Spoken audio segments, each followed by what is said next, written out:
Welcome to downtown Largo. It's July 2019. The reason I bring this up is because things constantly change and we update our video. This is where we do our buying and selling, brick and mortar store, coins, gold, diamonds, jewelry, gift art, crystal, just about anything.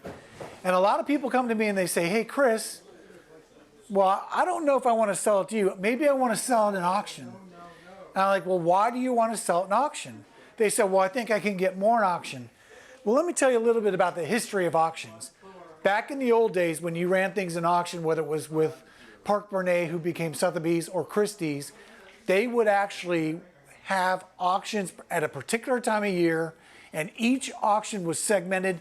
Let's just say August was a furniture auction, September was a silver auction, October was an artwork auction, November was a jewelry auction, December was a crystal auction. They would actually hold the merchandise so that each auction was very much segmented to a certain particular buying market. So they would hold all of the furniture because they wanted all the furniture buyers at one auction. What's happened since then, of course, is we all have heard of the internet. Well, right now, these big auction houses, all the way from your local auction to your intermediary auctions to your biggest auctions, all do everything online as well. So what in their minds, they figure, well, I don't have to partition these auctions anymore. I just run it whenever I want. And I'll reach anyone that I want whenever I want. So they don't take the time to reach that particular segment of what you're trying to sell to. So if you do have a chair that's rare, they're not going to put it in a furniture auction. They're just going to say, here's September's auction. It's got jewelry, crystal, flatware, diamonds, watches, and hope everybody tunes in.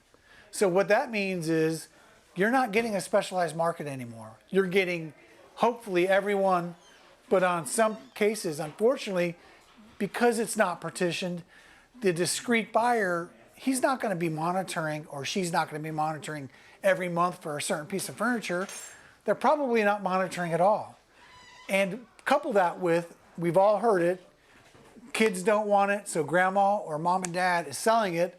A lot of these auction houses are so busy, they're not worried about whether or not they're getting to a certain market. And think about this too. I'm not saying this is happening, but think if you're an auction house and you have something that's worth $100,000 or $1,000 or $10,000, and you're selling it for 70% of the value, whether it's $1,000, $10,000, or $100,000, you're making your VIG or your percentage on the bulk of that purchase. So they're happy. They're thinking, hey, got 70% of the value. I'm making 7%, 10%, 15%, 20% on that 70%. But guess what?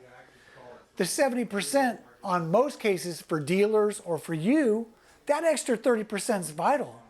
You may have bought something for $7,000 and it's worth $10,000. The auction house is happy to get $7,000 because guess what? They're making the 7% on that bulk of the sale, but your profitability and what makes it good for you is that extra 30%. You need someone that's going to work harder to get past that initial bulk sale. You want someone that's going to worry about that extra 10, 20, or extra 30% that you should be getting. So a busy auction house, whether they're local, intermediary, or national, they're not upset if you're getting 70% because they're getting the bulk of their commission. But to you, that 70% is vital. So you need someone that's going to work harder for that.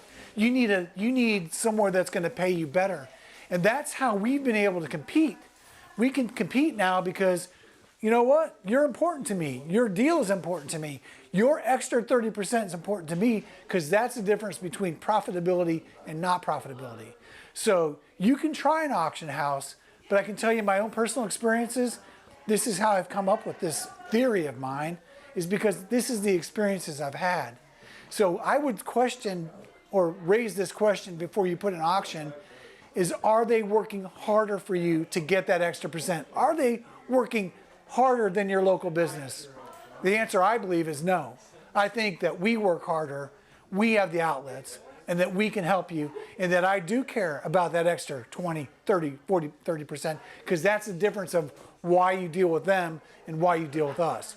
With that in mind, feel free to text me, call me, or email me. It's running across the bottom here. It will be at the end, and we will do the best we can for you. Hope this helps. Thank you very much.